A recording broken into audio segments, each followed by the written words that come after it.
מה קורה לי כשאני חשפתי את בן זוגה של שקמה ברסלר כאיש שב"כ?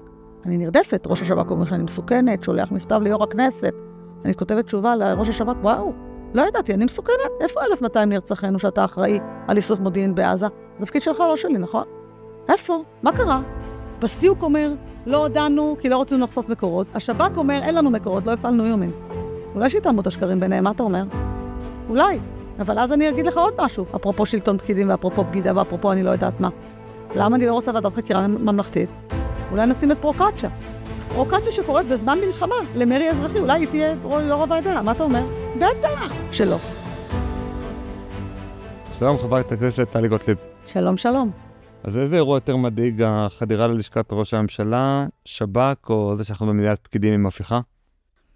לפני הכל, השב"כ מפחיד אותי יותר מכל. יש כאן משטרה חשאית בישראל, שהאזרחים לא יודעים את הכוח הבלתי מוגבל שלה, ואת העובדה שמשתמשים בכוח לרעה, לאיים על דרג מדיני, להפחיד דרג מדיני, להלבין את עצמם בזמן מלחמה, ובעיקר לשכנע את הציבור שהצדק איתם תמיד. עכשיו, למה זה מפחיד אותי יותר מהכל? כי זה מיתוס שאף אחד לא יכול להתמודד איתו.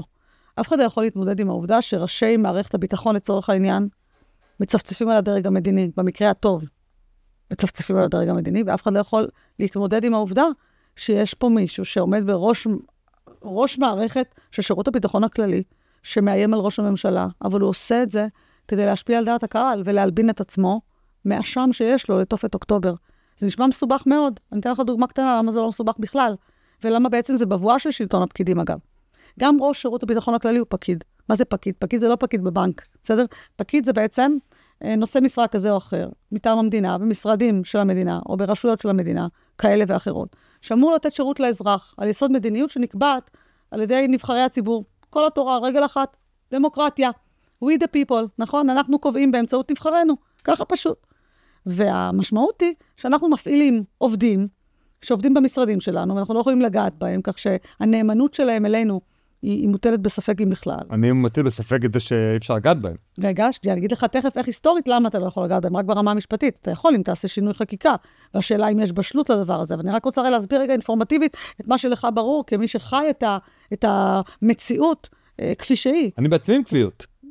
לכן אני אומרת, תחשוב, ראש השב"כ, הוא ראש שירות הביטחון הכללי, הוא פקיד שמתמנה על ידי הממשלה בהמלצת ראש הממשלה. הפיטורים שלו מוסדרים בחוק, בהחלטת ממשלה, והוא לא מעדכן דרג מדיני, בלילה שקודם לאחד התופתים שלו האמנו שיכול לקרות בישראל. ואגב, הוא לא יכול לקרות בישראל, אלא אם כן מישהו עשה דבר נוראי. ולמה אני אומרת את כל זה בהקשר לשלטון הפקידים? למה זה מדאיג אותי? כי במקום שבו יש קבוצה פוליטית, שמאל רדיקלי לצורך העניין, שפועלת בכל אופן שיש לה, למוטט ממשלה, אוקיי? או להחליש ממשלה, או לפגוע בחוסן שלה, היא תעשה שימוש בכל דבר, גם אם היא תקרא למי שעומד בראש המשטרה החשאית בישראל, תקרא לו שומר סף. אין טירוף מזה. ואז אתה מגלה את הקשר בין הפקידים הבכירים. כי מי עוד פקידה הבכירה? מיארה, יועצת המשפטית לממשלה. נבחרת, נכון? על ידי הממשלה, פקידה בכירה. מי החבר שלה? רונן ברק, שהיא לא מספרת את זה במסמך ניגוד עניינים שלה. חבר אישי. חבר אישי, אני מדברת. והיא לא מספרת את זה במסמך ניגוד העניינים שלה, שאותו ראיתי, שהגישה לוועדת האיתור. והם יד רוחצת יד. מי עוד פקיד בכיר לצורך העניין? הפצ"רית. היא גם פקידה בכירה.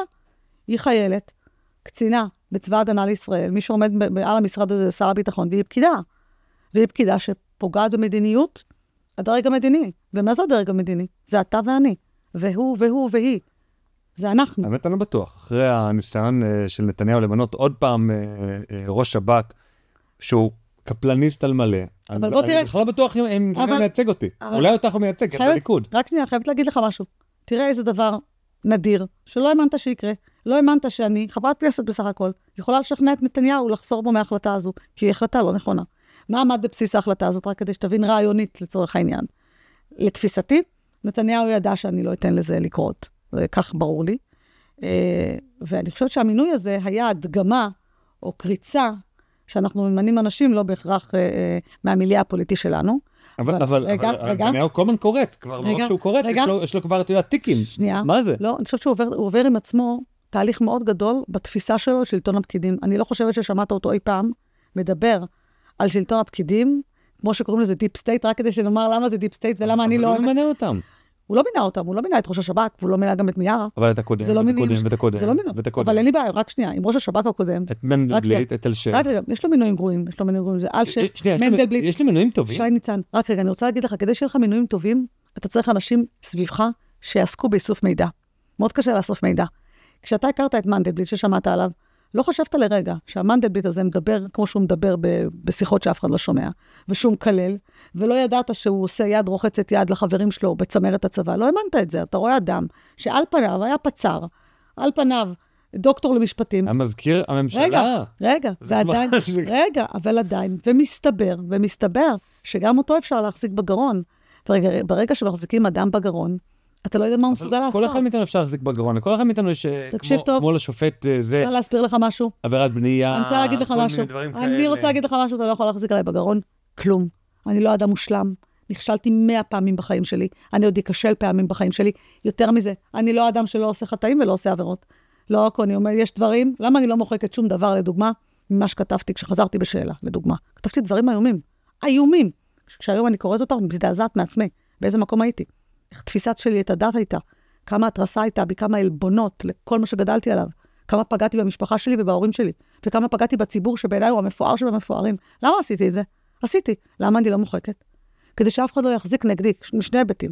שאף אחד לא יחזיק לי פרסום של משהו שמחקתי, ויגיד לי, הנה, מחקת, ברחת. זה אחד. ושתיים, להזכיר לעצמי, באיזה מקום שחור הייתי. כמה מקום נמוך אני הייתי בתפיסות מסוימות. אבל אם את עושה עבירות, אז אפשר לתפוס אותך. את אומרת, את עושה עבירות. לא, אני לא מדברת על עבירות כאלה. לא, כולנו עושים עבירות חנייה, ועבירות... לא, אני גם משתדלת, אתה יודע משהו? ועבירות בנייה, כולנו יש עבירות בנייה. לא, תקשיב. אלא אם כן, קנית דירה חדשה מקבלן, ולא שמת אפילו משמשייה. זה מה שרציתי להגיד לך, רק בגלל שקניתי דירה מקבלן, אז אני לא יכולה להגיד לך שאתה יכול למצוא עליי דברים מהסוג הזה. להגיד לך שאני אדם סתמי, ממש לא. ממש לא. אתה יכול לחפש אותי ויכול לא למצוא אותי, אבל אני לא נותנת לשום דבר שתמצא אותי, להרתיע אותי. זאת אומרת, גם אם עכשיו אתה תפעיל עליי, האזנת נפח, לצורך העניין, השב"כ יפעיל עליי האזנות נפח, ויצלמו אותי במקומות לא מקומות. שיהיה להם לבריאות. שיהיה להם בכיף, אם הם חושבים שהם יסחטו אותי עם תמונה מביכה, שיחשבו שנית. אם זה הקיק שלהם, זה שלהם ולא שלי. זה אחד.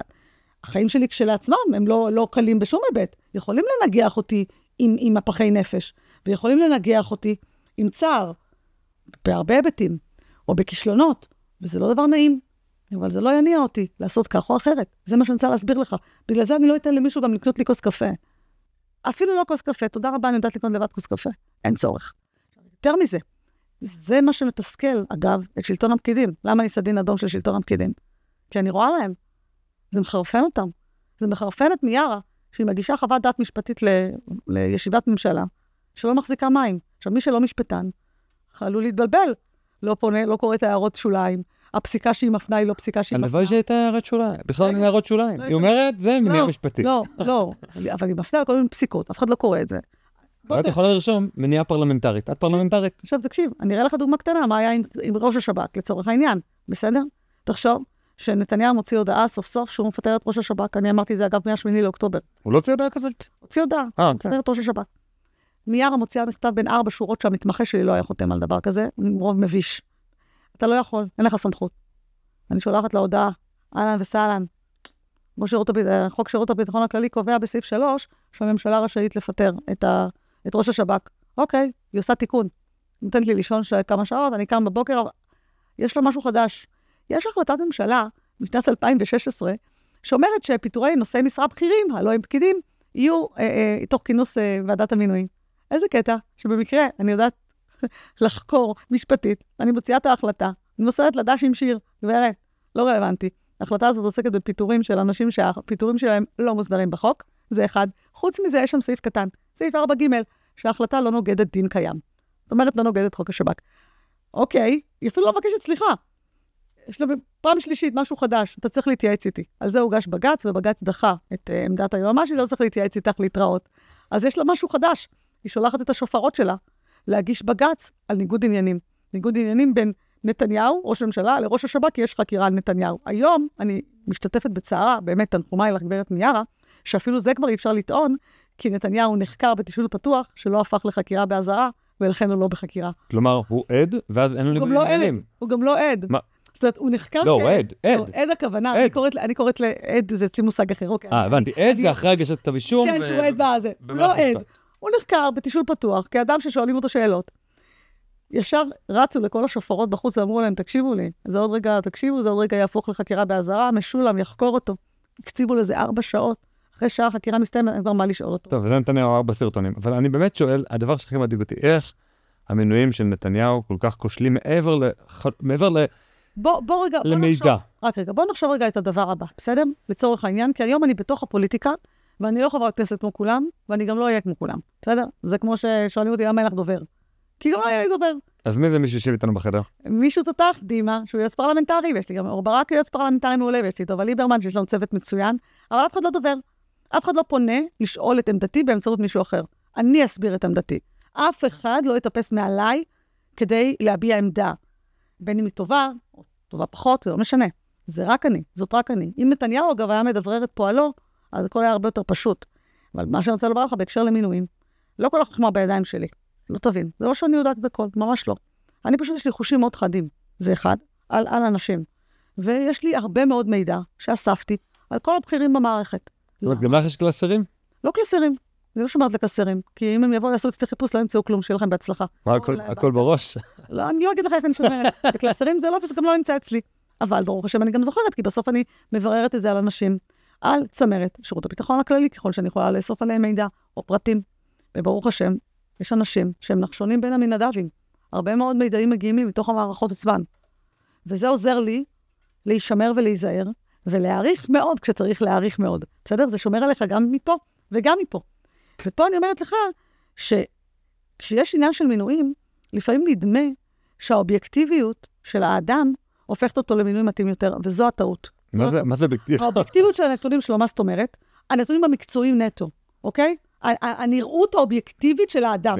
גר ואלי עם כיפה סרוגה, זה כאילו הנתונים...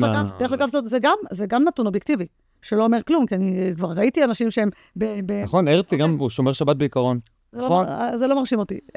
הרצי הלוי בעיניי, הוא רמטכ"ל שהוא איש עתיר זכויות בלחימה, אבל הוא... לא, אני אומר הרבה מאוד מהאנשים שהם כאילו זה, נגיד אלעזר שטרן גם, גר בגליל, זה, כיפה סרוגה, זה, רקדן, מה זה? מדהים, של מה יפית. זה הכי רקדן מה יפית שיש, אבל עוד פעם, שוב, אנחנו לא חפים משגיאות. אתה חושב תמיד שאתה לא תעשה בחיים שלך שגיאות בתפיסה של אדם כזה או אחר? ברעיון הזה עשיתי 4 שגיאות. לא, אני רק אומרת, תחשוב, אתה לא טועה. אתה תטעה, וככל שאתה תהיה במעמד גדול יותר, ואתה תוביל עוד יותר דעת קהל ממה שאתה מוביל, אז אתה עוד יותר עלול לטעות. ולמה? כי ככל שתכיר אנשים בעלי שיעור קומה, אתה תנטרל אצל עצמך כל מיני רעשי רקע. ופה אני אומרת לך, לא לנטרל רעשי רקע. למה לא לנטרל רעשי רקע? מה זאת אומרת? לא לנטרל דעות קדומות. למה? לדעה קדומה יש ערך מוסף. כן. אוקיי? האמת היא, בואו נשלוף פה איזה בובה אחת שלא שייכת לסריה. תומאס סואל. זה מה שהוא אומר כל הזמן, לא להתעלם מדעות קדומות. אז אוקיי, לא ידעתי. סטריאוטיפים מגלים לנו המון מידע שהוא מוצפן בתור רגש. קודם כל, לא ידעתי שהוא אומר את זה, אבל בעיניי דעה קדומה היא קודם כל אינסטינקט. עכשיו, אני לא מדברת על דעות קדומות מיושנות ושאין להן מקום, בסדר? צבע עור וכולי. לא כאלה דעות קדומות. דעות קדומות על בן אדם, שאם הוא היה במערכת, והוא מעולם לא יצא נגד המערכת, ולא ראיתי דבר אחד שהוא יצא נגד המולך שלו, כאילו נגד מי שמעליו, וואלה, יש לי בעיה עם זה. הדעה הקדומה שלי אומרת, זה שהוא נגרר, אוקיי? ויש לי בעיה עם נגררים. גם אם הם הכי מקצועיים, אם הם נגררים, בפוטנציאל שלהם הם לא יכולים להיות נחשונים. אז אם אתה לא יכול להיות נחשון, אתה לא יכול להיות בעיניי בראש מערכת. זו תפיסת העולם שלי, בסדר? אני חייבת לדעת שאתה מסוגל להעביר ביקורת. היום אתה יכול להגיד עליי, שקטונתי, יש לי באמת המון מכשלות אישיות, ויש לי הרבה מאוד דברים שאני יכולה להתאמץ, להשתדל להיות אולי אחרת, ולדייק את עצמי יותר בהתנהלות. אבל אתה יכול לדעת שאני לא נגררת, בסדר? אני חושבת שאחרי 2.5 אנשים יודעים שאני לא נגררת, כי אני מראשונת המבקרות של נתניהו, ומראשונת המעריכות שלו כשצריך להעריך אותו, אוקיי? ואני חושבת שגם למד הוא בעצמו להקשיב לי, כי אני מושכת אותו לא פעם ולא פעמיים ימינה, בסדר? וזה גם חשוב. ומה שרציתי להגיד לך בתחילת השיחה, שאתה תתפלל לשמוע, מה שלא היה בעבר, הוא משנה את עמדותיו, והוא משנה את דעתו. לא משנה מה הסיבה לזה. הרבה פעמים משנה את דעתו, הרבה פעמים מקשיב לדעת קהל, הוא הרבה פעמים עושה גם בלון ניסוי, ורגע בוא נראה מה אם נשתוק או לא נשתוק. אם אני הצלחתי להציס את הקהל בערך תוך שעה, באמצעות סרטון שהפצתי, שמגיע תוך שנייה למאות אלפי צפיות בתוך קבוצות הימין, ויש לחץ מהימין, אני לא עושה את זה בגלל טלי גוטליב, אני לא האישו, האיש הוא מי יהיה ראש השב"כ. ואני לא רציתי, לא כי אלי שרביט, הוא לא איש עתיר זכויות, הוא מפקד חיל הים, איש עתיר זכויות. אבל הוא הוכיח לי פעמיים שהוא נגרר. לא כי הוא קפלניסט, כי הוא נגרר אחריהם. לא, הוא היה קפלניסט בלי לחשוב. הוא לא קפלניסט לדוגמה כי הוא איש שמאל, שחושב שתפיסת יהודה ושומרון היא תפיסה שגויה שלי, או תפיסת ארץ ישראל שהיא תפיסה שגויה. הוא נגרר כי הוא כתב בתגובה שלו לעובדה שהוא בהפגנה, הוא כתב שהוא מגן על המדינה. אז אם כתבת שאתה מגן על המדינה, אתה חושב שהממשלה לא בסדר. אתה נגרר לשקרים שאנחנו מביאים דיקטטורה, זה אחד. והוא נגרר עוד פעם, במכתב שנשלח לנשיאת בית המשפט העליון. פה זה הספיק לי. ולא בגלל שהוא התעסק באקלים כמו חליבה, או לא הכיר טוב את האויב, אני לא יודעת מה תפיסתו את האויב. בסדר? על שני הדברים האלה הוא לא מתאים. וכך עשיתי, וכך אבל יש נתניהו מה שמעניין אותי, כי איך יכול להיות שנתניהו שוב ושוב מביא לנו מינויים כושלים? עוד פעם אני אומרת, אתה משווה את אלשך, שי ניצן, מנדלבליט, שי ניצן ואלשך, אל תשווה אותו. רגע, אבל הוא מינה עוד דניאל הרשקוביץ לנציבות שירות המדינה. גם מינוי כושל, שמר על המערכת בצורה מלאה. האם השם דניאל הרשקוביץ נאמר בערוץ 14 בשנה האחרונה? בשנה האחרונה. תקשיבו רגע. אחד מהשומרי הסף הכי מזיקים. אני, שלטון הפקידים, מעריכה מ4 קילומטרים. אבל רוב האנשים הם אנשי מערכת. קח דוגמא את אבא שלי. איש, גיבור ישראל, שמעון רז, שימאלה, רג'ינסקי, למי שבמקרה. באמת, יש לי אבא, אני מאוד מאוד מכבדת אותו, מאוד. ודעותיו לא קרובות לדעותיי באשר לתפיסות מערכות. כי אבא שלי איש מערכת. הוא היה מנהל מרחב בבנק המזרחי, וכל חייו מאמין שהמערכת היא שומרת על מדינה כמדינה, ומונעת את האנרכיה. ולכן, הוא יעדיף תמיד למנות מישהו מתוך המערכת. זה אבא שלי. ואבא שלי הוא דוגמה לגיבור ישראל נורמטיבי, ערכי, מלח הארץ, תפארת התפארות, סגן אלוף בצנחנים, נלחם במלחמות ישראל, נהג אמבולנס בהתנדבות, כל מה שאתה יודע בלתת החוצה. והוא לא מוכן לשמוע מה זה שלטון פקידים. גם אבא שלי, במהלך המלחמה, הבין, אבא שלי ראה מראות קשים מאוד בשדה קרב. אבא שלי יודע לראות חייל בשדה קרב שמוצא את מותו בדרכים קשות.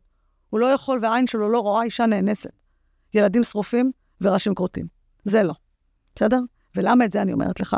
כי ביום שאבא שלי הבין ש5,000 מחבלים לא פורצים את שטח מדינת ישראל בין מפריע ככה סתם, ביום שהוא הבין שיש פה משהו שצריך לשאול ולקבל עליו תשובה, ואי אפשר לקבל רק טעות, אין 1,000 טעויות. רמזת את זה גם מקודם.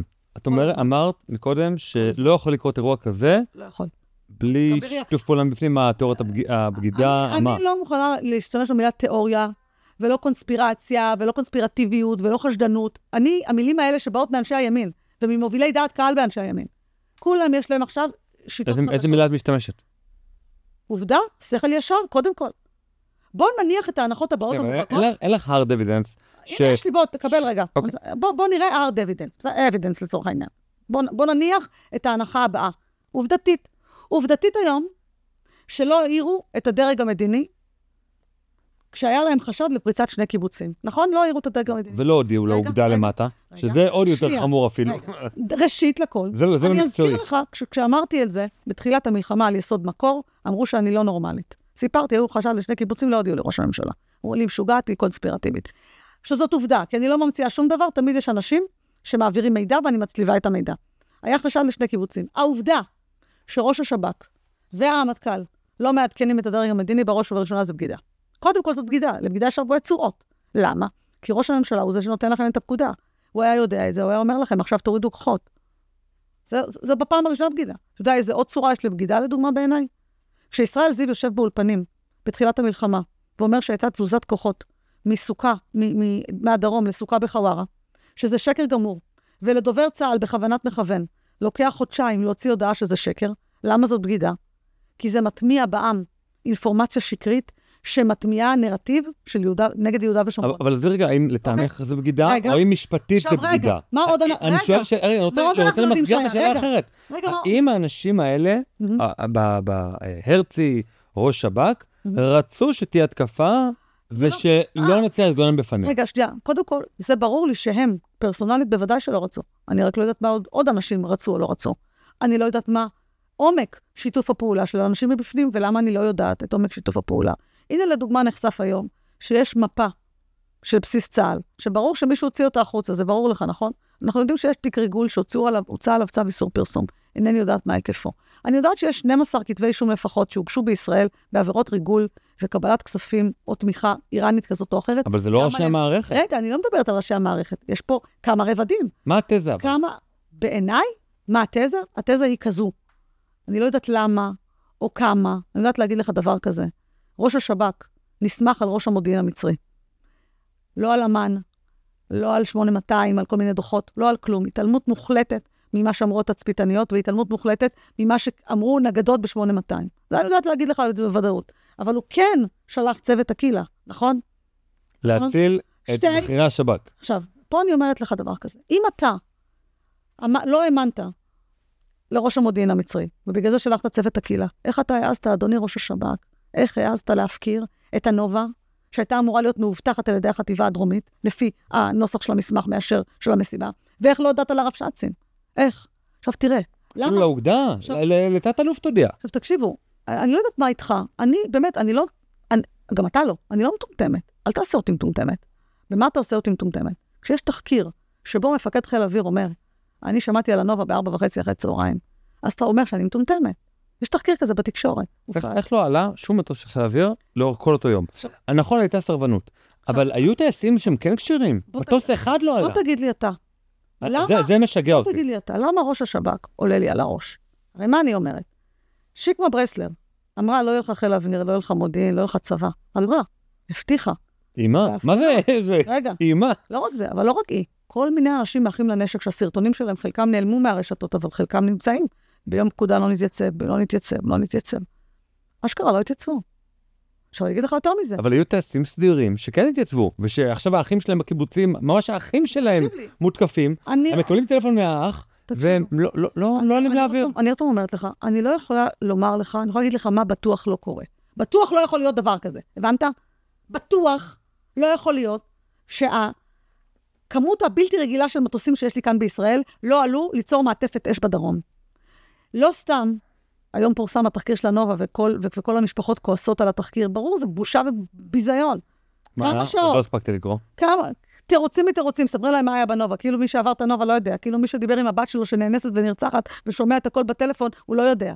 כאילו לא שומעים את ההקלטות מהמיגוניות, ומה עשו לאנשים מהמסיבה. באמת, עם כל הכבוד. אנחנו יודעים מה היה בנובה. כל מי שיסתכל בטלגרם, באותו יום ידע מה קורה בנובה. כי המחבלים, מהמצלמות גופרו שלהם, צילמו את הכל בזמן אמת. אז איפה הצבא? איפה? ושלא יספרו לי סיפורים, ועם כל הכבוד, אני רוצה לדעת מה היה, וכדי לדעת מה היה, אני שואלת אותך שאלה כזאת, בסדר? מנהל בית החולים שיפה, שוחרר. הוא מנהל מפקדת טרור שיפה, בסדר? שוחרר במהלך המלחמה. באותו בוקר, מפיץ השב"כ את ההודעה הבאה, הוא שוחרר בגלל בעיית תפוסה. אם לא הייתי סנגורית פלילית, לא הייתי יודעת שלשירות בתי הסוהר אין סמכות לשחרר עצורים ביטחוניים מנהליים, או לפי חוק תנאי כליאה של לוחמים בלתי חוקיים, אין להם סמכות לשחרר, הסמכות שחרור בגלל בעיית תפוסה, שחרור מנהלי זה נקרא, סליחה על החפירה, זה רק לאסירים שפוטים, שמרצים מאסר על את העונש שלהם אחרי שהם הורשעו.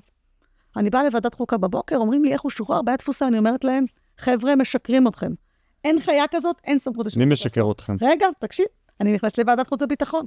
אני אומרת לגלנט, זה היה עם גלנט. אמרת לו, אדוני, מה מעניין מה אתה דן פה? אני רוצה לדעת איך שוחרר מנהל בית החולים שיפה. זה לא בסמכות שלי, מתקדם הלאה, כאילו אני אוויר.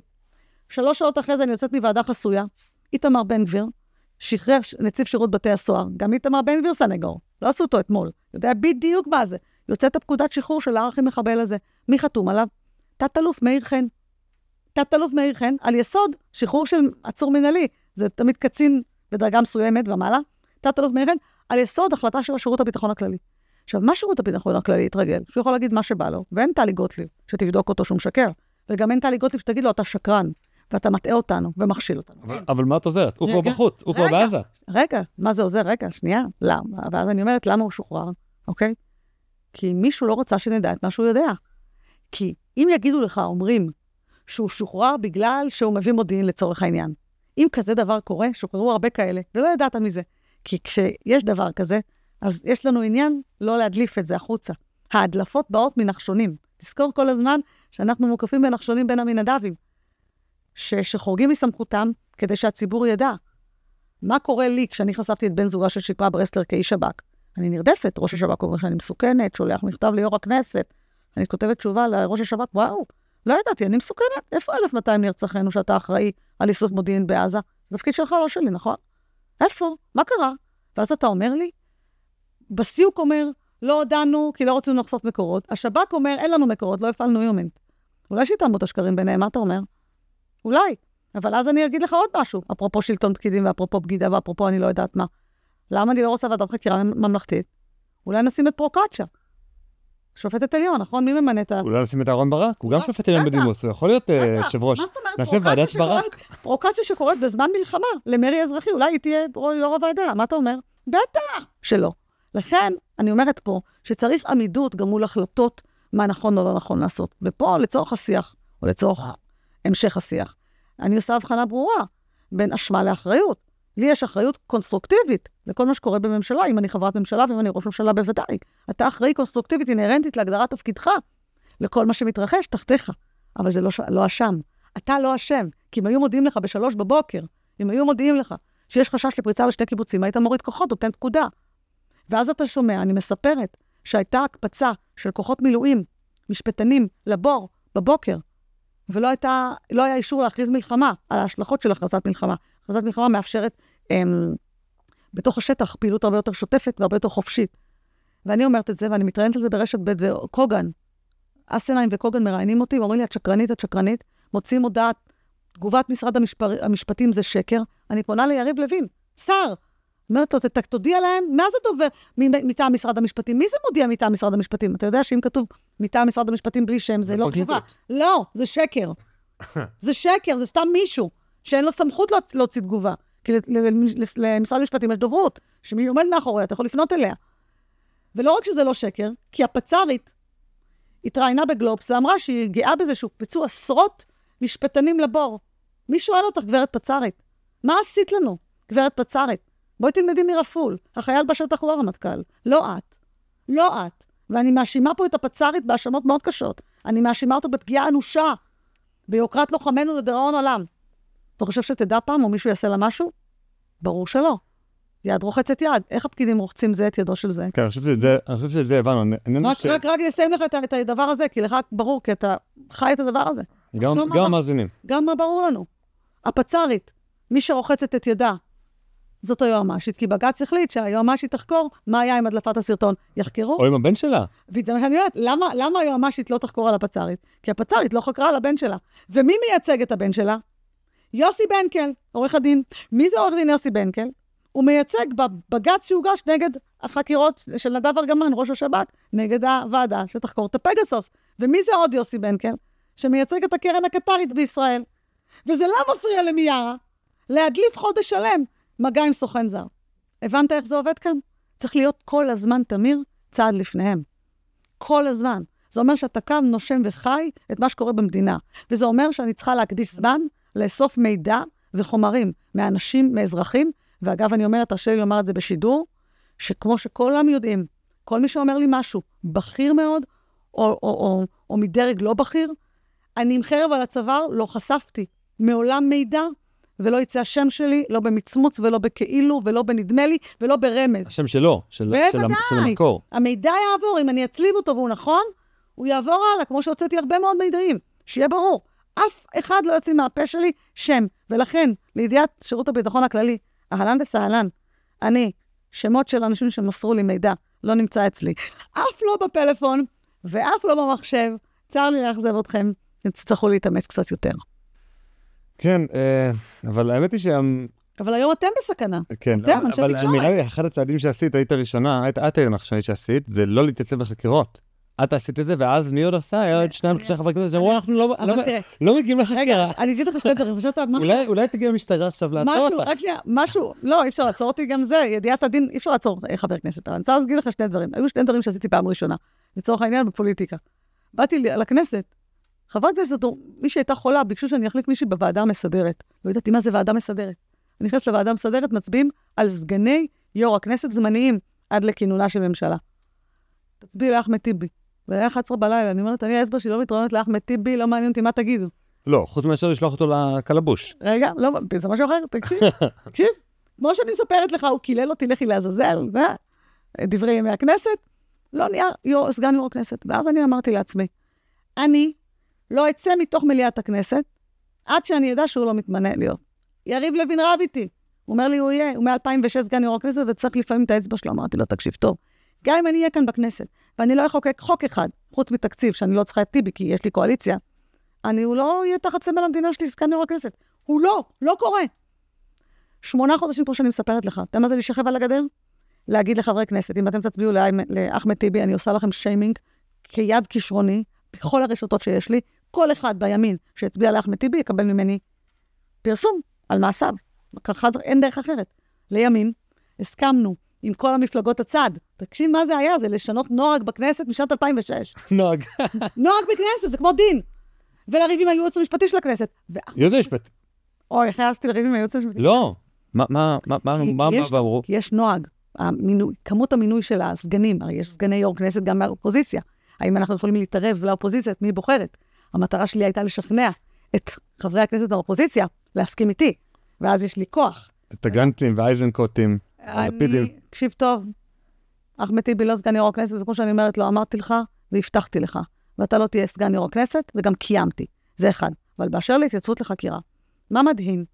שנה אחרי, שיקמה ברסלר תובעת אותי, 2,600,000, כדי לקדם את התביעה האזרחית שלה, כשאני טוענת שם לחסינות, מוציאים הודעה לאביעד גליקמן, שפרקליט המדינה החליט שאפשר לחקור אותי וצריך לחקור אותי, על חשיפת איש שב"כ. זה אגב עבירה, לפי חוק שירות הביטחון הכללי, ש3 שנות מאסר לצידה.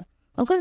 זאת העבירה. וואו, נפלתי מהכיסא, בשביל מה יש לי חסינות? רגע, החסינות לא באה לאפשר לי לבצע רצח, לא לבצע עבירות זנות, תועבה, עבירות של שחיתות ציבורית, לא כאלה עבירות, אבל בוודאי שהחסינות, כהגדרתה קובעת, חבר הכנסת יהיה פטור מאחריות פלילית וחסין מפני כל פעולה משפטית או אחריות אזרחית. כך כתוב בחוק, לא המצאתי. על מעשה שנעשה במסגרת מילוי תפקידו. ברור. עכשיו, מה זה פטור? קודם כל, מה זה פטור מאחריות פלילית? יש חברי כנסת שאפילו את זה לא מבינים.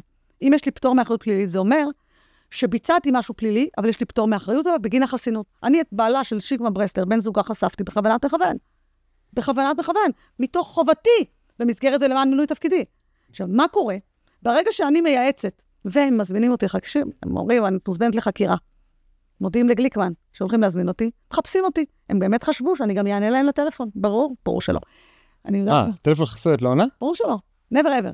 מי שמחפש אותי מחסוי, הוא קודם כל חוצפן, ב' הוא לא רוצה להיטיב בשום צורה את השיחה, הוא מסתתר מאחורי משהו, ולכן אין לי אפשרות לחזור למי שיתקשר אליי. לא עונה לחסויים כעניין שבשגרה. קודם כל. עצה טובה לכולם. ברור. מי מתקשר מחסוי? מי אתה? אפילו ראש ממשלה לא מתקשר מחסוי. מתקשר אליי העוזר שלו, ומקשר אותי אליו. אין חסוי. מי מתקשר מחסוי? מי שלא רוצה שתדע שהוא מחפש אותך. ובכן, אם אתה לא רוצה שאדם מחפש אותי, אני לא עונה לך להתראות. ביי. ברמה כזאת. אבל אני גם מכירה את הסלולרים של השוטרים. 0506, לידיעתכם, 21 משהו. נראה לכם שאני עונה לשוטר? למה? כי בכל זאת הייתי פליליסטית, נכון?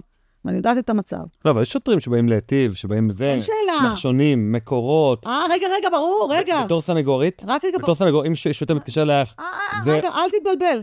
יש 2 משטרות בישראל. יש את המשטרה הרגילה, המדהימה, הטובה, ההוגנת, העובדת, הבלשים, הסיור, השוטרים החוקרים בשוטף. אין משטרות כאלה. יש לנו משטרה מעולה. יש להם גם פגמים, אבל יש לנו משטרה מצוינת. אבל יש משטרה אחרת. והיא המשטרה של החונטה, וזאת יחידת להב ויחה ואחבל, שעובדים בלפגוע בממשלה, בממשלת הימין בפרט. כמו שעמית אייסמן אמר, זאת המטרה. ולכן אל תשווה. הפרקליטות בתוך הפרקליטות. אז יש משטרה שבתוך המשטרה. ויש פרקליטים טובים. ברור, לכן אני אומרת לך, הצמרת של הפרקליטות פוגעת בפרקליטות, והמשטרה שבתוך המשטרה, שבעיניי זאת משטרה אחרת, משטרת החונטה, אוקיי? היא משטרה שפוגעת בשוטרים שלנו, הרגילים, אוקיי? כשאתה רב עם שכן, יעזור לך השוטר, לא יחה ולא יחבל. אבל כשמחפש אותי שוטר, מלהב 433 לחקור אותי, כשיש לי חסינות, ובעצם להטיל עליי אימה, אז אני לא אענה לו, ואז היא תכתוב לי, את מוזמנת, גברתי הנכבדה, אז אני כותבת לה, גברתי הנכבדת, גם את. רציתי להודיע לגליקמן, אבל אני מודיעה לך, שכידוע יש לי חסינות, המעשה בוצע במסגרת ולמען מילוי תפקידי, ואינני מתייצבת. כל האולפנים ברחש גחש. והנה חסכת חצי יום עבודה. רגע, תקשיב, ולא יודע, מה יהיה? גוטליב לא מתייצבת, הראשונה מקום המדינה, חברת כנסת. אני גם לא אתייצב, חושבים מה לעשות, מבקשים ממני שוב, יבקשו ממני יפה. לא בא. שולחים אליי את אלטמן, אלון אלטמן, משנה לפרקליט המדינה. תקשיב טוב. שולח מכתב לגליקמן אליי, זה. אז היה, שולח לגליקמן מכתב אליי, שבו... קודם כל מדליף? שבו הוא כותב, רגע, תחזיק את הכיסא.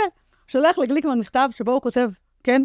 אלון אלטמן כותב לי, עם כל הכבוד החסינות, זה לא חסינות מפני חקירה פלילית. חכה. וואלה. רגע, שנייה. רגע, זה רק מפני העמדה לדין, לא מפני חקירה, ומפנה אותי לפסיקה לא רלוונטית. תקשיב, אתה יודע מה זה סדין אדום? למה סדין אדום? מה הייתי לפני שהייתי חברת כנסת? פליליסטית. הייתי פליליסטית. מה אני יודעת שאסור לו לעשות? אסור לו לפנות אליי, אני נחקרת פוטנציאלית. הוא לא גוף חוקר, הוא פרקליט. אסור לו לפנות אליי. הוא לא מנהל את החקירה. זה לא זכרתי. הוא לא מנהל את החקירה, יש נוהל החם. הוצאתי את נוהל החם. אבל זה נוהל, זה לא... לא, אין לו סמכות, הוא לא יחידה חוקרת. אסור לפרקליט, אם אתה מדבר איתי, אתה הופך להיות עד תביעה. כי אתה גבית ממני מילה, גרסה, משהו. התנהלת מולי. הפרקליטות היא לא המשטרה. המשטרה, יש ליחידת אכיפת החוק, העמדה לדין זה הפרקליטות, זה הייעוץ המשפטי לממשלה. לכן, הוא לא יכול לפנות אליי. אני אומרת בכנסת, אני אומרת לו, אדוני החוצפן, מה אתה פונה אליי? איך אתה מעז לפנות אליי? ואם אתה כבר פונה אליי, לפחות תניח שאתה צריך להגיד לי משפטים עם היגיון. כי אם יש לי חסינות מפני העמדה לדין מובהקת, כי עשיתי זאת במסגרת מילוי תפקידי, ואתה אומר שלא, אפשר להתווכח על זה, תעשה מה שאתה רוצה, אבל אתה לא יכול בגלל זה לחייב אותי להגיע לחקירה. יותר מזה, ברגע שיש לי סמכות, מפני כל פעולה, חסינות, מפני כל פעולה משפטית, מה זו פעולה משפטית? איפה היא מוגדרת? היא לא מוגדרת כמעט, אבל היא מוגדרת באופן מסוים בחוק הכשרות המשפטית, כזכות לפעול בכל אופן משפטי כזה או אחר, זכות לחובה וכולי, אבל איך הוגדרה פעולה משפטית בפסיקה? כל מעשה שמשפיע על זכות או חובה של בן אדם. ולכן חקירה ממילא משפיעה על זכות, באופן פוטנציאלי, על זכות או חובה של בן אדם, ולכן, לא רק שיש לי חסינות, ופטור מאחריות פלילית, יש לי גם חסינות בכל פעולה משפטית. אז סבל מעד משפטי, ושאתה פונה אליי בכלל, אדון משנה לפרקליט, תראה את נוהל החם, מה קורה כשאין התייצבות שלי לחקירה. אז עכשיו יש להם עוד רעיון. אחרי כמה זמן עבר מאז הסערה הזאת? לא יודעת, אז כל יום אני קמה להטרלה חדשה. כל יום עסוקים בו, כאילו אין עוד חברי כנסת בכנסת. ברגע שהודעתי לעמיחי אליהו, השר, ולחברי ניסים, אל תתייצבו לחקירה בעניין שדה תימן. ניסים ואטורי. יום למחרת יצאה הודעה חדשה מהפרקליטות. אנחנו שוקלים להגיש כתב אישום נגד גוטליב. עכשיו הלכתי לבכות. זאת אומרת, לא הבנתי. אמרתי, אולי אני מתבלבלת. כי עכשיו הם אומרים שהם שוקלים. לפני חודש הם אמרו לי ינון מגל שפרסם שהם כבר עומלים. אז אתם עומלים או שוקלים? רק כדי שאני אהיה מצויה בפרטים. אולי הם שוקדים ומכינים וכותבים. שיכינו. ומתכוננים. רק רגע, הם באמת יכולים להגיש נגדי כתב אישום, גם אם לא נחקרתי. אבל הם לא יכולים להגיש נגדי כתב אישום, אם ועדת הכנסת תחליט שיש לי חסינות. ואני מניחה שאני אצליח לשכנע את הרוב הקואליציוני בוועדת הכנסת, אלא אם כן יהיו שם פחדנים, להשאיר לי את החסינות. ולא כי אני מפחדת לעמוד לדין. אם יהיה נגדי משפט בחשיפת בעלה של ברסלר, בן זוגה, הם יצטרכו להביא לשם מי הוא, מה היה תפקידו בתופת אוקטובר, מה היה הקשר בינו לבין אשתו, איזה דברים הוא חשף בפניה. אני אדרוש לחקור את כל מחקרי התקשורת בינו לבין אשתו, שיקמן ברסלר, בת זוגו. אני אבקש את זה, במסגרת טענות ההגנה שלי. אני אעשה לכם שם ועדת חקירה ממלכתית, אין צורך. בואו, תעשו את המשפט נגדי, שם נעשה ועדת חקירה ממלכתית. אבל גם אז זה יהיה ברשות שופט, וגם אז זה יהיה בעייתי. זה לא משנה, אבל כשאני אבקש, במסגרת בקשה לקבלת חומרי חקירה. אבל תקבל סירוב. לא כמבוקש. זה לא כזה, פשוט. סירוב שלהם, אני לא צריכה את הסירוב שלהם, אני צריכה החלטה שיפוטית, כי אם אני טוענת. נכון, סירוב, לא, סירוב... הרי, מי יהיה השופט? מי יהיה השופט? כמו משפט אלאור עזריה. מה קרה לשלושת השופטים? קודמו תוך כדי המשפט. רגע, אני אגיד לך במה אני לא מסכימה איתך. בגלל שהייתי פליליסטית, אוקיי? יש בהליכים הפליליים דרכי זיכוך. הרי אף אחד לא רוצה לעשות ועדת חקירה ממלכתית בתיק פלילי שטלי גוטליב חסמה את בן זוגה של שיקמן ברסלר. הם גם יצטרכו לספר לי האם השמועה שהוא עובד עכשיו אצל אהוד ברק היא נכונה. גם את זה הם יצטרכו לחשוף. לא, זה ודאי. אז אין לי על זה ודאי. לא, זה ודאי שהם יצטרכו לחשוף. זה דבר אחד. עכשיו, יותר מזה, הם גם יצטרכו לחשוף בעיניי את כל הקשר בין ראש השב"כ, רונן בר, שיקמן ברסלר ובן זוגה. כי מה נחשף עם הזמן? אתם יודעים, לאמת ולזמן יש סינכרונים. מה נודע לאחרונה? עיתונאי, פרשן, יעקב ברדוגו, התראיין בגלי ישראל ואמר שביום המלחמה רונן בר התקשר אליו מספר פעמים והתראה בפניו והתריע בפניו לא לספר על הקשר האישי שיש לו לרונן בר עם שיקמן ברסלר, כי זה יפגע בביטחון המדינה. ברדוגו חשף את זה רק לאחרונה. בעיניי לא החשיפה תפגע בביטחון המדינה. הקשר האישי פוגע בביטחון המדינה. בדיוק. אבל למה אני אומרת לכם את זה? כי הכל מתקשר עם הכל. ולכן אני אומרת פה, אם רוצים לדעת מה היה פה, אהוד ברק יש לו ערך, צריך לבדוק את הפרויקט 555 שלו ואת כל הנאומים שלו, שעדיין נשארו ברשת, אנחנו הורדנו אותם, אבל יש, כנראה לא הכל נמצא. הורדתם כלומר דאונלוד, לא הסרתם אותו. לא, דאונלוד, כן, לא... כן. הורדה... זה נמצא בקונן חיצוני, לא מחובר לאינטרנט, אין פריצת סייבר. בדיוק, לא תצליח, בדיוק, באופן... שמור אצל העורך דין. לא שמור אצל העורך דין. לא, אני צוחק. אני אפילו צוחקת, בגלל שאני לא רוצה להכשיל אף אחד. לא, ברור. ולא אומרת איפה. אני יודעת איפה הדברים נמצאים שיהיה לכם בהצלחה. תמיד אני אומרת, בכיף, יאללה, בואו. לכן אני אומרת, גם בפרופו בהקשר הזה, מוציאים שמועות, אפשר לעצור את גוטליב. ובכן, חוק החסינות קובע שכדי לעצור חבר כנסת, זה רק אם הוא ביצע עבירת פשע שפוגעת בביטחון, עובר למעצר. בסדר, באותו רגע. כלומר, למנוע ממך. את עכשיו באה ולהרביץ לעוזר. אז אני יכול לעצור אותך. יאללה, אז אני אומרת, באמת, מספיק. אני מציעה למיארה, באמת, זה כבר פתט. תעשי פשוט העבודה שלך. תחקרי את האנשים שאין להם חסינות, ושמבצעים עבירות המרדה והסתה בזמן מלחמה. הם מחלישים את החוסן הצה"לי בזמן מלחמה. זה מה שאת צריכה לעשות, ואת זה את לא עושה. ויש לי מישהו, או מישהי, שסיפרו לי, מיחידה מאוד מסוימת, ואמרו לי, תשאלי אותה כמה בקשות לחקור אנשים מהצד השמאלי של המפה הפוליטית, העבירות ביטוי, המרדה והסתה וכו', מונחות אצלה על השולחן והיא לא מאשרת. ולעומת זאת, אם זה איש ימין, תוך שנייה תאשר. הכל פוליטי. זה אישור אוטומטי, זה עוזר. הכל פוליטי. הכל פוליטי, ומה שמדהים זה שהפוליטיקה היא יותר מסוכנת בהקשר הזה, כי בעיניי הפוליטיקה, המדינאות, מה זה פוליטיקה? מאיפה הפוליס, מאיפה בא השם הזה? זה פוליס, זה מדיניות ניהול עיר, נכון? אנחנו רוצים לנהל את המדינה בצורה תקינה. הפוליטיקה הפכה למילה שלילית. היא לא מילה שלילית, כי יש באמת אומנות בניהול הפוליס. בסדר? בניהול המדינה. אוקיי? וכדי שאתה תעשה את זה נכון, יש לך ערכים שעל בסיסם אתה מקבל כוח מאוד מאוד חזק. כי מה זה בעצם הכוח של נבחרי ציבור? תראה, הכוח שלכם הוא לא כזה חזק. או שאתם לא משתמשים בו רובכם. אתה מדבר על רשות מבצעת. אני שנייה רגע... לא, פרלמנטרים. הכוח שלכם הוא מאוד מאוד קטן. נגיד גם בתקציב. יכלת לשנות עוד בתקציב, חוק ההסדרים, משולב עם התקציב. ואם לא, אז זה אומרים לך בקהילת הממשלה. רגע, אני רוצה להגיד לך, אני לא מסתכלת על זה מהעין שלך בכלל. מה זה בעיניי כוח של נבחר ציבור ומחוקק? הכוח לפגוע בחירות. בסדר? והכוח לפגוע בחירות נעשית וניתנת בידך רק בגלל שאתה נבחר ציבור. מה זה כוח לפגוע בחירות? גם בחירות קניינית. בזכות הקניין שלך, להטיל עליך מיסים, להטיל עליך מגבלות ואיסורים, או היתרים. נכון, העליתם את המע"מ באחוז. החקיקה, יש לה תיקוף, והיא פוגעת באזרח, זה כוח מאוד גדול של מדינה, ויש לזה משמעות בגלל שזה נבחרי ציבור. ולכן אני אומרת פה, אתה מסתכל על היכולת הקטנה לשנות את ספר התקציב, מאוד קשה לשנות את ספר התקציב, כי ספר התקציב, בעיקר במלחמה שהגדלת לפחות פעמיים גירעון, שצריך לקחת בחשבון את כל הקבוצות בחברה. אתה חושב שאתה יכול לדמיין כספים נוספים, זה מורכב מאוד. מי רוצה כספים נוספים? אני רוצה קיצוצים. אני רוצה פחות להבימה, אני רוצה פחות לספורט, אני רוצה פחות לחינוך, אני רוצה פחות לפעוטונים, אני רוצה פחות להכל. לא, בסדר, עוד פעם, היה כאן כניסה מתחת לאלונקה של הרבה, אני מסכימה איתך. מה זה כניסה לאלונקה? של קבוצות רבות, בעיקר, לצערי, בחינוך, ובחינוך מיוחד שאצלי זה כאילו הדגל, היה פגיעה גם בסל הבריאות שקשה לי עם זה, קשה לי מאוד עם זה. סל הבריאות? סל הבריאות. סל הבריאות זה רק תוספת. לא. לא, בבסיס לפגות, ועדת סל הבריאות, מי שלא יודע, זה רק התוספת. רגע, אבל הייתה פגיעה בתרופות שנכנסות לסל הבריאות. סורי, אין מה לעשות. של התוספת. זה תמיד של התוספת. לא של ההתחלה. לא הורידו תרופות שנכנסו, זהו, קודש קודשים. אבל מבחינתי זה קודש קודשים. צר לי, בעניין הזה אני כאילו... אנשים יכולים לשלם לתרופות גם לבד. תלוי איזה תרופות. יש תרופות שאנשים יכולים לשלם לתרופות גם לבד.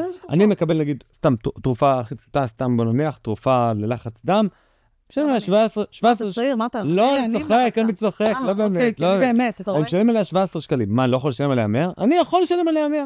למה אני מקבל אותה בחינם? רק שנייה. בסדר. 17 שקלים זה חינם, זה רק מורל הזר. רק שנייה, אני עוד פעם אומרת, אתה מדבר על זה בגדול, והאם אני צריכה לעשות דיפרנציאציה או משהו... לא, אני ממש מעוצבן על התקציב הנוכחי, שהוא פשוט תקציב רע. רגע, שנייה, אני רק רוצה לומר לך, אני לא שותפה לך, בעודי עונה לך, אני חושבת עם עצמי, אם יש יכולת דיפרנציאלית בכלל, לחשוב מי יכול או לא יכול. אתה ואני יכולים להרשות לעצמנו. לא כל אדם יכול. לא כל אדם שמשתכר שכר מינימום, שיש לו 4 ילדים, וכל אחד צריך אנטיביוטיקה, הוא לא יכול את הסכום שמגיע לכדי 600 שקלים. או לדוגמה, שני התאומים שלי, יש לי ילדים גדולים, חמודים, מתנאל גוטליב ויונתן גוטליב, שניהם, אחד חולה קרון, אחד קוליטיס. הם מרשים לי לספר, זה לא סוד. התרופות שזה 600-700 שקל בחודש, זה התרופות. אתה לא יכול להעמיס את זה על אדם. גם אני יכולה לשלם להם את זה, זה לא קשור. יש לזה הרבה משמעויות נרחבות יותר. התקציב הוא תקציב רע, אני לא יכולה להגיד לך, בזה אני מסכימה איתך, הוא תקציב מאוד רע. קשה איתו, קשה גם לאזרחים. גם אין במותרות, מהבימה זה מותרות, קאמרי זה מותרות. רגע, בעיניי ברור. תיאטרון אלמידן זה מותרות. לגמרי. קולנוע זה מותרות. לגמרי, אני גם חושבת שצריך להיות פה. בעיניי, השרים השונים חייבים לעשות שימוש בסמכויות שלהם. את יודעת מה? התאגיד זה מותרות. אבל אתה רוצה ממני. גל"צ. אבל אני הגשתי, זה חוק שלי. מה יש לך? אני הגשתי חוק להפרטת התאגיד, העליתי אותו בטרומית, הגיע לוועדה של דוד ביטן, שתפוס בצוואר ככה, עם כל הכבוד. תלכי לו על הראש. רגע, אבל שנייה, אבל למה אתה חושב שאני לא? רגע, זה היה לפני חודשיים, הדיון היה אתה יודע מה זה היה? אבל היה אפשר להגיד, אני לא מצביע על התקציב, עד שהתאגיד לא מבוטל. לא קורה ולא יקרה אצלי. למה? ככה, כי אני אשמור על המדינה הזאת. הממשלה הזו, שהיא עדיפה בעיניי על כל ממשלה אחרת. והיא לא ממשלה מושלמת. היא גם לא ימנית מספיק בעיניי. גם סמוטריץ', שבעיניי הוא אכזבה לצורך... גם סמוטריץ' הוא אכזבה לצערי, כן? שרצה להיות שר במשרד הביטחון, כדי להיות אחראי על המינהל האזרחי. כמות הפינויים של מאחזים שיש בתקופה הזאת, אני מתביישת בה, בסדר? אז מה? ועדיין הממשלה הזו עדיפה בהרבה, ולכן אין סיכוי שבשביל כותרת ורבע, אני אגיד שאני לא מצביעה לתקציב.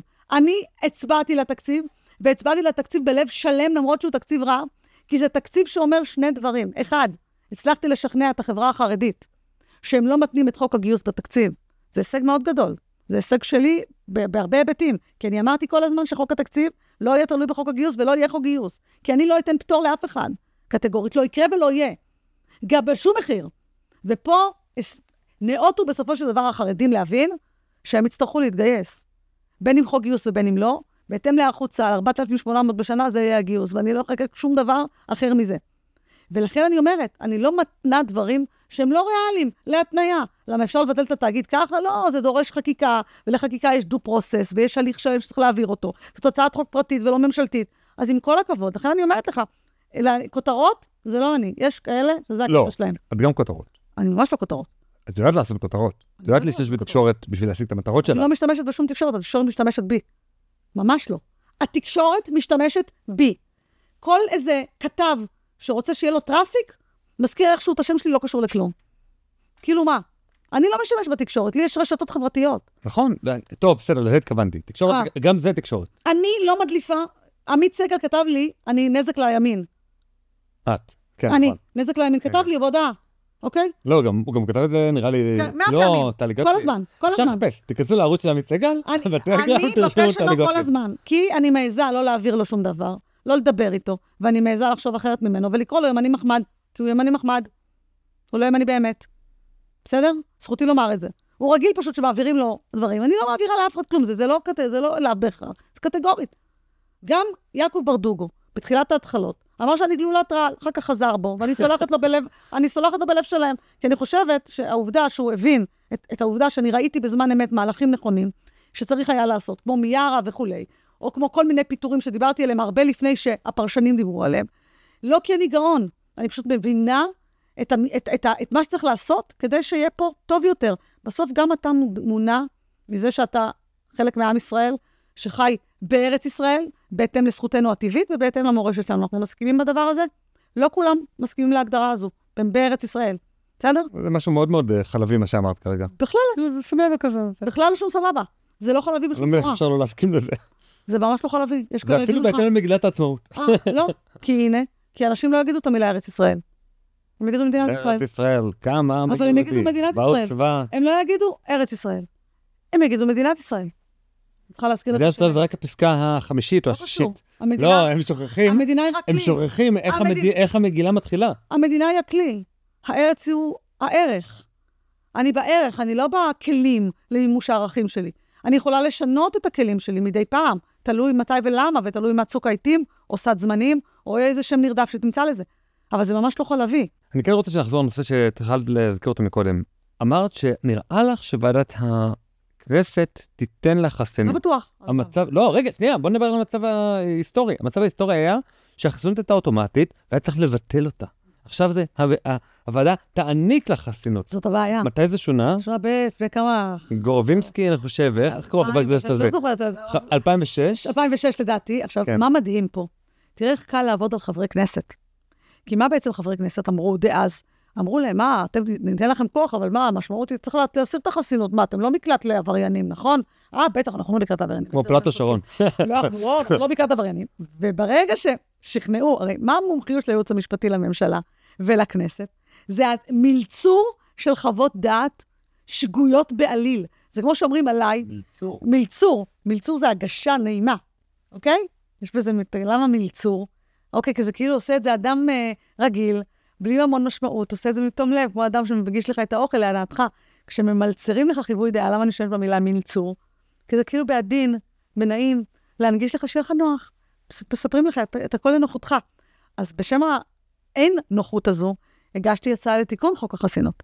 שגם בזה לקח לי זמן להסביר לחברי הכנסת. רגע, בוא תסבירי דבר ראשון על המלצור של החוות... איזה חוות דעת? הם מגישים חוות דעת על כל הצעת חוק. נכון. ואם הם חושבים שהצעת החוק שלך לא תעבור, הם יגישו חוות דעת שתצוטט על ידי כל הגורמים העוינים אותך. כל הזמן מביאים את זה לגליקמן. לא, לצימוקי, לזה, הם מגישים את חוות הדעת, גוטליב הולכת להפוך את הכנסת למקלט לעבריינים. אני אומרת להם על מה אתם מדברים. הרי היום יש חסינות, לא נגעתי בחסינות, רק מה אמרתי? מה אמרתי? לא, מה שאני אמרתי, זה שאם רוצים לחקור חבר כנסת על מעשה שלא נעשה במסגרת מילוי תפקידו לתפיסתם, הכנסת תחליט אם זה במסגרת או למען מילוי תפקיד. והוצאתי משם את עבירות השוחד ואת כל עבירות השחיתות הציבורית. נכון? זה אתם יכולים לחקור כמה שאתם רוצים. זה בסדר. אבל למה? למה שיחקרו? רגע, לשנייה, דקה. לא, מה אצה להם הדרך? רק רגע, אני מדגימה לך שנייה. לא, אבל מה אצה להם הדרך? רגע, אין לי בעיה שיחקרו אם הם עושים את עבודתם. לא, לי יש בעיה שיחקרו שיפריעו לחברי כנסת ויאיימו עליהם. רגע. אני רוצה שאת תהיי טפלון. הנה, אז אני לא טפלון, ולא לכולם, אני חייבת להגיד לך, תמיר, לא לכולם יש את העמידות שלי. צריך עמידות. לא במובן הזה, אני לא רוצה לקבל טלפון משוטרים, לשוטר אסור לפנות לחבר כנסת, ולהזמין אותו לחקירה. בסדר. אתם רוצים לחקור אותו? שתסתם הקדנציה, תענישו אותו באוויר. לא, אתה רוצה מודל אחר. אתה אומר לא לחקור בזמן שהוא חבר כנסת בכלל. לא. אני אומרת משהו אחר. יש חסינות שעל פי הדין הקיים, עומדת לחבר הכנסת גם אחרי שהוא מסיים את תפקידו, שזה על מעשה אמירה. במילוי תפקידו? במילוי תפקידו. בסדר. עכשיו, אני אומרת, עזוב רגע, אני הרי רוצה בסופו של דבר לחולל פה שינוי. אני רוצה שהחוק הזה... רוצה שזה יהיה... והחוק שאני אומרת, זה, אחרי כל התיקונים שלו, שאם רוצים לחקור אדם, חבר כנסת, על מעשה שעשה במסגרת מילוי תפקידו, זה יקרה רק אם הכנסת, ברוב של 75 אנשים, תחליט שזה לא נעשה במסגרת מילוי תפקידו. למה? כי רק הכנסת יכולה לדעת האם להתראיין פה, זה במסגרת מילוי תפקידי? כן, פה אני מתראיין במסגרת מילוי תפקידי. כן, זה לא תחביב. אני לא באה לפה כי קוראים לי טלי גוטליב, כי אני לא מעניין אותך כאו זה. אני באה לפה כי אני חברת הכנסת טלי גוטליב, אחרת לא היית מראיין אותי. אין בשום דבר להוסיף לך כבן אדם פרסונלית, אוקיי? ופה אני אומרת שהחוק הזה חייב לעבור, ועדיין קוראים לזה מקלט לעבריינים. למרות שהוצאתי את עבירות הרצח ועבירות השחיתות הציבורית, ועבירות מאוד מסוימות מתחום התועבה. מה הבעיה? למה עדיין אתם אומרים את זה? למה? כי הם יעשו הכל לשמר אצלם את הכוח. ולפגוע בכוחם של נבחרי הציבור. ונסיים בדבריה האלמותיים של דינה זילבר, המשנה ליועץ המשפטי לממשלה, לענייני ניגוד עניינים, שכתבה בספרה בירוקרטיה כפוליטיקה. יפה. שזה ספר מדהים. חובה לקרוא כדי להבין מה היא עשתה לנו. מי שסיכם אותו זה גיל ברינגר במאמר שלו בשילוח. אוקיי, אני אקרא, אני פשוט אוהבת לקרוא את המקור. לא, אבל לא כולם רוצים לפרמס אותה. בדיוק, אוקיי, בסדר. יכולים להעביר מאחד לשני. אבל מה שאני רוצה לומר, נסיים בציטוט האלמותי שלה, שלא נסלחו, שאומרת שאנחנו צריכים לקחת את הכוח מנבחרי הציבור אל הפקידים, והפקידות תתווה את הדרך. זאת כל התורה על רגל אחת. זה מה שהם רוצים, להתוות את הדרך. אז בוא נסיים ונאמר להם. גם הרצל רצה. אבל אנחנו מתווים את הדרך. מה הרצל רצה? להתוות את הדרך? לא, הרצל רצה זה ביטוי. הרצל רצה. חשבתי שלי אין הומור, אני רואה יש לי מתחרים. כן, אבל אני אומרת בהקשר הזה, שזה בדיוק מה שאנחנו עושים פה. אנחנו מתווים את הדרך. הדמוקרטיה היא שלטון העם באמצעות נבחריו לפרלמנט, תוך התחשבות כמובן בכל זכויות האדם באשר הן, ללא הבדל רוב או מיעוט, אבל המדיניות, הדרך, הערך, הכלים למימוש הערכים, גם הם כולם יהיו בידי נבחרי הציבור, והעם יצביע כל 4 שנים, ויבחר מחדש את נבחריו. לפי דעתי בבחירות הבאות, העם זז ימינה, וגם הפוליטיקה תזוז ימינה. אני לא מבין למה אתם מפחדים בבחירות. בזמן מלחמה אני לא מוכנה שתהיה בחירות. המסר לחיילים, סליחה, בשום אופן לא. ראשית, יש משמעות לעובדה שנבחרת ל4 שנים. הכסף של העם שלך והמדינה שלך לא נזרק לריק המיליארדים שכרוכים בבחירות. נבחרת, תשלים את הכנסת. יותר מזה, הממשלה הזאת מחויבת להשלים את ימיה ולהחזיר למדינה הזאת את חטופיה, את החוסן, את ההרתעה ואת הכוח. זאת החובה שלנו. ולכן עד שזה לא קורה, לא בחירות ולא נעליים. קודם כל לנצח, לפני החטופים. אני לא אומרת מה לפני או מה אחרי. לא, אני אומר.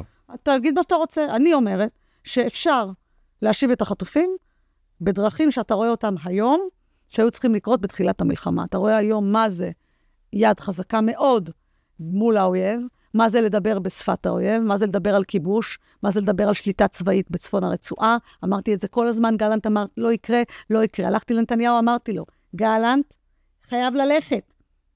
הוא מדבר בוועדת חוץ וביטחון. לקח לו שנה ומשהו כי במלחמה, כי זה לא פשוט. בערב הבחירות, ארצות הברית. אבל זה לא פשוט. תקשיב, זה לא פשוט. הנה, אז עכשיו יש טראמפ. איזה תירוצים יש לכם? אני משתגע. על מה? כאילו נגמר לנו הזמן. על מה אתה מדבר?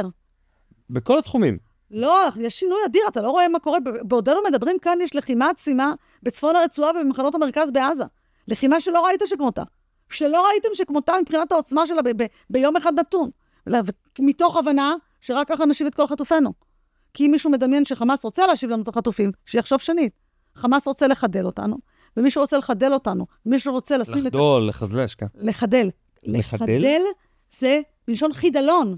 אני רואה, אני מחדשת לך עברית. כן, כן, לחלוטין. כן, בסדר, כל טוב. חשבתי שזה לחדול? לא, לחדול זה לחדול. לחדול, אתה צריך לחדול. לחדל זה שאני מביאה אותך לחידלון. לחדל אותך מעשייה. כמו לכיליון. נכון. לחלות, אז לחדל. הבנתי, יפה. ולכן אני אומרת לך שמי שרוצה לחדל אותי ואת עמי, ורוצה אותי בים, באתוס שלו, האסלאמיסטי הרדיקלי, הוא צריך להבין שאני אדבר עליו בשפה שלו. אני לא אהיה פחות אכזרית ממנו אפילו למילימטר אחד. מאוד פשוט. אז נסיים בבשורות טובות. בוא נרד לרמה שלהם. אז לא, בוא נדבר עליהם בשפתם. אני לא אומרת לרדת לרמה שלהם. לא, אני אומר, זה משפט של הרב שרקי שאני מאוד אוהב. לא, אני דווקא לא משתמשת במשפט הזה, אני לא צריכה לרדת לרמה שלהם. כי כשאני אומרת את המושג הזה, זה כאילו אני עושה משהו נחות, או משהו אחר. אני מדברת... אם נבל, תתנבל. זה לא העניין. אני אומרת דבר כזה, אני פשוט מדברת אל השפה, שתגרום להם להרגיש נכנעים. אני לא אצליח לחסל אותם. הטרור תמיד יהיה האסלאם הרדיקלי, רק צובר צורות חדשות בכל אירופה, ואגב, הוא נשען על רגשות האשם של אירופה כלפינו, וכלפי היהודים. אתמול ראיין אותי עיתון גרמני, אמרתי לו שהוא חייב לי. גרמניה עדיין חייבת לי. חייבת לי. יחליט שזה ברעיון? בעצם את לא יודעת את זה. אני לא יודעת. חייבת לי. גרמניה חייבת לי, ואני לא מתביישת לומר את זה. אז נסיים קודם כל בבשורות טובות. ואתה אמרת חלבי. איפה אנחנו חיים? ארץ אשר, עיני השם אלוקיך בא. תזכרו את זה, זה הכלל הכי בסיסי, זה הכי לא חלבי. תהיה דתי או חילוני, זאת, אנחנו נשמר פה, אם אנחנו אכן נשמור אצל עצמנו, את צו המצפון, שיזכיר לנו מי אנחנו, מה אנחנו, בלי לשנות ובלי לחבס את הדברים הכי בסיסיים. חלבי או לא. שיהיה חג חירות, כשר ושמח, שעצמאות גם בארצות הברית, שנוכל להיות כאן יותר אוטונומיים. מסכימה איתך. זה משהו שהמלחמה, לא הייתי צריכה ללמוד, זה לימד אותי מתחילת המלחמה. חברת הכנסת טלי גוטליב, תודה. תודה רבה לך. היי, אם האזנתם עד לפה, ממש אשמח שתקדישו עוד דקה אחת מזמנכם. תיכנסו לקישור, כאן למטה, ותתמכו בנו באמצעות מנוי לעל המשמעות פלוס ב-60 שקלים לחודש. המנוי יעניק לכם גישה מלאה ליותר מ-200 פרקים בלעדיים של הפודקאסט, שתוכלו להאזין להם באפליקציית הפודקאסטים האהובה עליכם. בנוסף, המנוי יאפשר לכם להצטרף למפגש הזום השבועי של קהילת על המשמעות. כל פעם נפגשים ולומדים יחד נושא אחר, ויש גם זמן לשאלות ולדיון בלעדי למנויים. כמו כן, כל מי שמנוי לעל המשמעות פלוס נהיה שותף בהחזקת הפודקאסט ככלי תקשורת עצמאי ובלתי תלוי, שיקדם את הרעיונות שאנחנו מאמינים בהם. אז יאללה, הקליקו כאן והצטרפו אלינו לעל המשמעות פלוס. נחכה לכם.